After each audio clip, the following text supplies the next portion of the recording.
Welcome to the Be That Healing Girl podcast. And today on this episode, we're going to talk about you are self aware, but why are you still spiraling with overthinking? So, this episode's really going to land for you if you know that you're anxiously attached, you know that you have relationship anxiety, and you are still maybe just feeling out of control with it, right? Where you cannot help yourself. And you may even know when you're about to spiral, for example. You might know very clearly that you have abandonment wounds, abandonment issues, but somehow you're still doing it. You're still spiraling. You're still going down that rabbit hole. And a lot of times, because you're so self aware, you tend to beat yourself up afterwards or even during it. You might say to yourself, I should know better. I'm just feeling like I'm abandoned. And you can name all the things and the symptoms that are happening as it's happening, even or afterwards, and you still feel like crap. So if that is you, then this is going to be a great episode. Save it, send it, all the things. And I just also want to say there's an impact for this. And I think it's important to name it first. And when you are self aware and you're still spiraling, a lot of times you take this on, typically, at least I did, and maybe you do too, but it feels like a personal failure that I should know better. That's definitely the words that would come out of my mouth when this would happen. I should know better. I have worked so hard on this. I've done all the things. And another big impact is that you become a bit of a prisoner in your own mind, that your thoughts are basically running the show. And another big impact that this has on you and also on the relationship is that it erodes trust. It breaks down how much you trust yourself. You start to maybe second guess yourself, second guess, is this real? Or it also breaks down the trust in the relationship, because when you are self aware, you might even tell your partner that I know this is in my head and I can't help but think this. Do you still love me?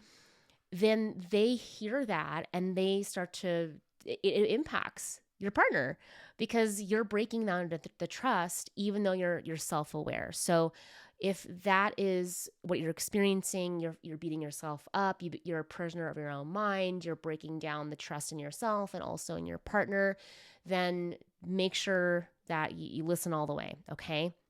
And if that is resonating at all with you, this is a huge layer that we break down even in more depth in the Healing Girl Gang, which is my community. And there's only so much I can cover in a podcast episode. And in the Healing Girl Gang, I give you the what, the why, and especially the how. And so I believe tomorrow is implementation day in the Healing Girl Gang, where it's implementation. And I give you the tools to implement to help stop the spiral, especially if you're self-aware. So link is in the show notes, and let's dive in. And if you're new here, my name is Clare. I'm a relationship coach. I love helping high-achieving, high-performing girlies, and it shows on your resume. And while you are getting the corner office, you are running a team, you got a big book of business at your career or in your corporate job, you might even have letters behind your name, MD, PsyD, Esquire, or maybe you're an entrepreneur and you have a big book of business, you're building something, multi-million-dollar real estate mogul-s? What's the feminine of that? Mogul. We don't, and forget that I said that. My apologies. You can be a mogul, period. End of story. And while you are crushing it in your career, your anxiety is crushing you under its thumb. You are doubting the relationship when there's zero reason to not trust them. You are feeling anxious the moment you feel that there's a delay in communication. You feel like they're distant and they're just at work. If that is you, then you're in good company. I'm so glad you landed here if this is the first time. And yeah, if this episode is landing for you at all, or any other episode, hitting the 5 stars, seriously, y'all, is so meaningful to me. It's how we keep this podcast free. And it's your way of giving a high five. So thanks for doing that. And I also just want to share a little celebration for my client. We'll call her M. Speaking of Esquire, and she sent me this win this week, which is a huge part of what in the communication with my one-on-one clients that we do on a daily basis. But I just have to give a flex for her because she had a random text from her ex. And when we started working together, the ex was a mess, right? Like she was going through this breakup. It was really, really rough on her anxiety. And I'm sure you can all relate that texting and communication is really touchy for somebody who's anxiously attached. And she was at the gym, and out of nowhere, the ex texted her. Also, if you didn't know, I don't edit this podcast. You will hear me mix words up, and so it is. Imperfection's part of what I teach. It's also part of the brand. So there we go. But she got the text from an ex at the gym, and instead of being down bad, crying at the gym, she truly felt unbothered. She continued her workout. She had a dance party. She went to work, had an excellent day. And it is such a drastic change from when we started working together, because it would take her 10 hours to do 2 hours of work, right? She could be really effective until she's overthinking and spiraling with the anxiety. She was basically crying every 10 seconds with what was going on. She was feeling totally unproductive, not herself, basically obsessed with what was going on with the breakup. And it's such literally a 180 to see her totally unbothered, and not from a pretending to be unbothered, like this doesn't bother me, but really deep down inside, she is just not feeling that way at all. She's a hot mess. And I know she's going to listen to this, but so stinking proud of you. You have put the work in, and you've done everything that you needed to do that I recommended. And here we are, feeling unbothered. So proud of you, Em. You're doing great. And let's dive into today, because something that occurred to me, and just like a little update. So I went on, and I cannot believe I'm sharing this. Just like a couple episodes ago, I told you I went on this big wilderness retreat for a week in the woods, camping by myself.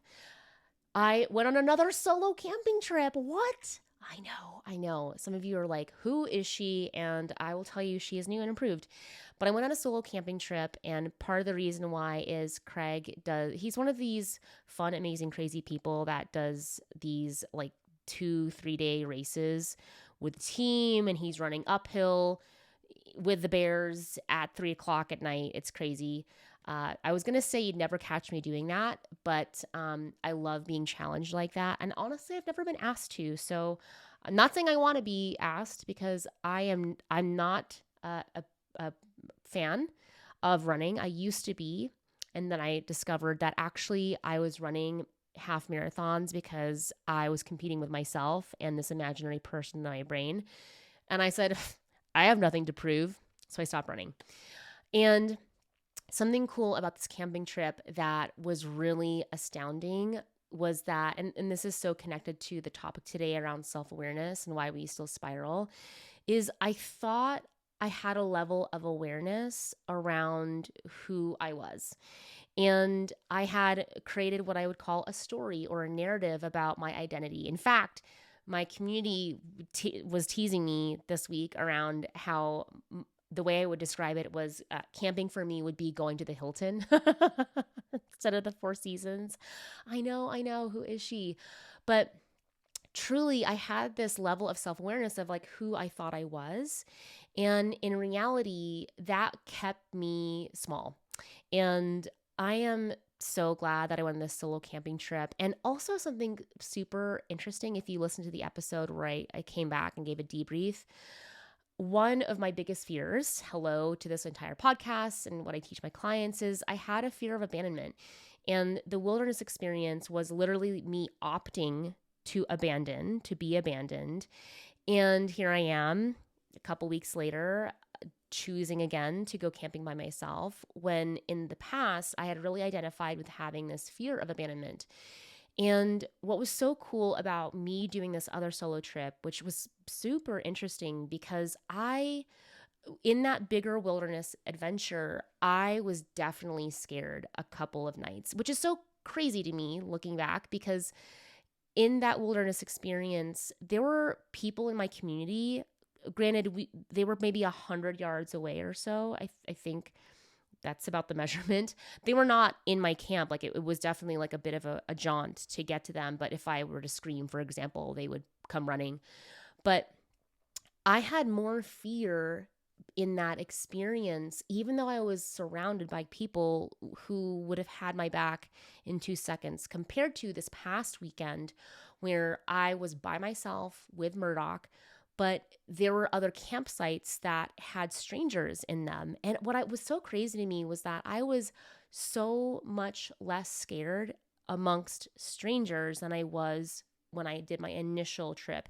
And I think the big piece here that I was thinking about the topic of this episode is that self-awareness is multi-layered. And basically you don't know what you don't know. And I didn't know that first wilderness experience that I would be so scared of abandonment, but I got a lot of repetitions in. I got a lot of practice. And I think about my client, M. She had a lot of practice. We got a lot of reps together. And so to me, it's just an important reflection of you don't know what you don't know. And that's why the journey of healing, no matter what part of the journey you're on, is about repetition. And repetition is key to mastery and going in a direction that is aligned for you. So part of the big aha around this other solo camping trip was, oh wow, I've gotten stronger. I'm in the wilderness by myself and among strangers, but I feel better and stronger and not scared because I have put the work in previously. And I think that is something a lot of times when you're self-aware and high achieving, that we expect basically results right away. And a lot of our culture is microwavable. We can just flick our thumb and be on to the next idea. And we have moved away from understanding that it takes practice. And I'm a yogi, and literally the big mantra in yoga is that it's about the practice. It's not a perfection, it's a practice. So just thought that was a really interesting share of mine to bring in to echo what we're going to talk about today if you're highly self-aware and still spiraling. So a couple of things first to say around if you're self-aware, still spiraling, why are you doing it, is I just want to, again, highlight the impact of this. And I think this is so in tandem when you're highly self-aware and a high achiever, is that it's an interesting mix of we tend to wait and also we expect the result right away. I'm just going to call myself out in that as well. Like, well, what do you mean I can't lift 400 pounds and I haven't done that in a long time? I used to be a powerlifter in another life. But I think it's also important to highlight here that when we're stuck in a level of, we have a level of awareness and we don't know what we don't know, we plateau, we tend to stay there. And that is where we feel a lot of the discomfort of we're spiraling and nothing is changing. And one thing that I've noticed in myself is it doesn't really help, right? When we're stuck in that level of self-awareness. And that self-awareness can convinces us of, well, I feel like I should know better. Again, that's something that I used to say for myself. And here's the cycle that I notice of why this is happening, why you're self-aware. And so this is the cycle. The first part is you have a high level of understanding, right? You are highly intelligent. You've probably Googled, why am I spiraling? You've probably looked at blog posts, YouTubes, you're listening to this podcast. You have a high level of information. But the next part of this cycle is, well, I understand what's happening, therefore I should control what's happening, or I can control how I feel. And that's part of the illusion that keeps us in the cycle, that I know a lot of information around it. So therefore, if I know a lot of information, I should have some measure of control around how I feel. But the last part of this cycle, if it's like a triangle cycle, is you knowing and having consciousness around something is part of what makes it you feel like a failure. And this is the vicious cycle. So, because you understand a lot about it, and then you convince yourself that if I understand what's happening, that I should control how I feel, or I can control my actions. And then it's like, well, I know a lot about it. I have tried to control how I feel and it didn't work. And so that's kind of the vicious cycle that I notice when you're highly self-aware. And the important piece here, another important piece, is that we can really become what I would call an anxious observer. All right. This is, again, like highly self-aware. You can see yourself spiral. And when we become this anxious observer of the spiral, so literally, I know this because my clients can tell me they know they're in the spiral. They can identify it. And they will then, what happens is that we detach. So you're seeing yourself spiraling, and then you're watching it, and then you also start to criticize it. You criticize yourself, and you criticize or sometimes you criticize your partner. That can happen too. But a lot of times we're detaching. We're kind of anxiously watching as an observer. And what that means is that you're not fully connecting in the moment. And that's an important piece, because when you are detaching and you are watching the anxious spiral and critiquing yourself, this is kind of like the recipe. The key is that there's a lot of judgment. There's a lot of critiquing about the process that can happen. Is that you're detaching, right? You're detaching from the present moment. You're detaching, most importantly, from yourself and your partner. That's the thing that really stings. And we have to learn how to feel safe. Okay. And this is actually why self-awareness, understanding your symptoms, being able to identify that you're spiraling is only one piece of the puzzle. And in fact, when you are that self-aware, you can think about being safe and what it would be like to be safe and think about it. But that's different than feeling safe. I'm going to say this slowly. You cannot think your way into feeling safe. Again, I will say that. You cannot think your way into feeling safe, because feeling safe is a feeling. Okay? I know that's a little tough to grasp, and if you don't get that, rewind. But when I say that, I really want you to clue into, we have to learn how to feel safe and what that actually looks like. And thinking about safety, here's a great example. Thinking positive thoughts. I just laugh because I know that you've tried that. I know you've tried to think about, how do I feel safe? You've tried. I guarantee it. You wouldn't be here listening at this point, especially if you have not tried to think positive thoughts, think positive things, rainbows and unicorns, and you still feel like crap. You still feel like crap because you can't think yourself into feeling safe. You have to learn how to feel safe within yourself. So that being said, and I just want to say that, again, thinking body, mind, spirit. Body, mind, spirit. Mind is only a third of that equation. And so in the Healing Girl Gang, this is literally what we do.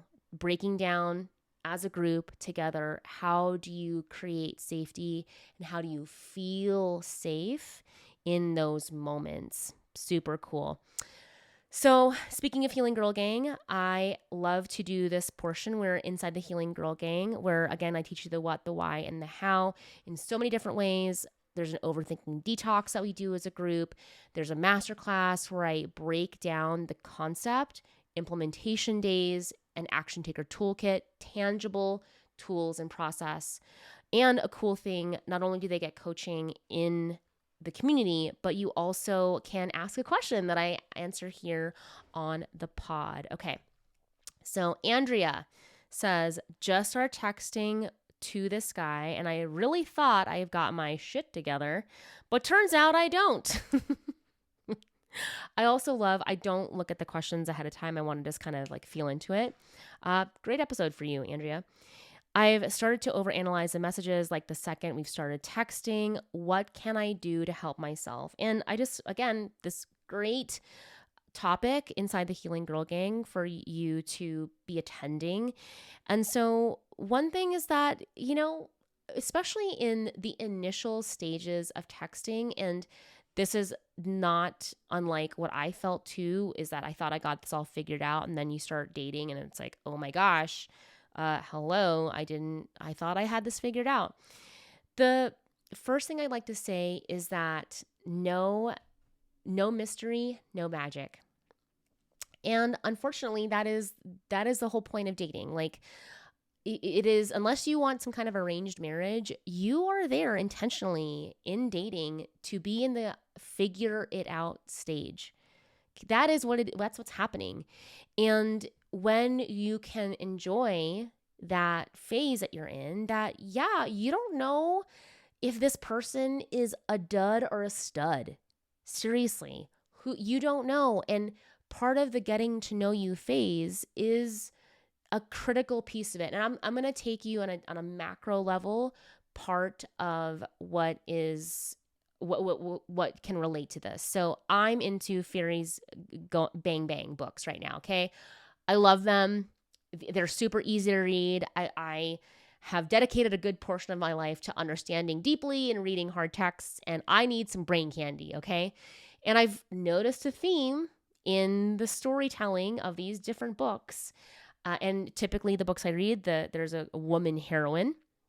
And part of what is so juicy in building the character and building the story is they are learning how to use their powers, right? Aelin Galathynthius. Oh my gosh. I'm realizing that I don't know if you read fantasy, but I'm making up their names as I go. Aelin, who was formerly Selena, and who was I reading before? Feyre, right? Akatar, Right Wing. Yeah, the other dragon one. What is her name? Forget. Anyway, a huge part of their story and their story arc is learning their powers, understanding their powers, and it's not fun. Like, they get hurt and they're training with their partners, and all this crazy stuff is happening. They're getting injured. And they're in a getting to know themselves phase of their powers. And I don't know if you're reading those books, but that is like part of what makes the story so good. You're watching them as they learn. Hello, have you watched a rom-com? Have you watched a romance? Part of what makes the romance or the film so interesting is that they're getting to know each other. So, Andrea, respectfully, you're in the good stuff. Okay, you're in the good stuff. And as far as how do I not overanalyze it? Well, you have the replay from last month, and we're talking about how to stop the spiraling this month if you are highly self-aware. So you're in good hands. Okay, angels, I love you so much. I'll see you soon. Mwah.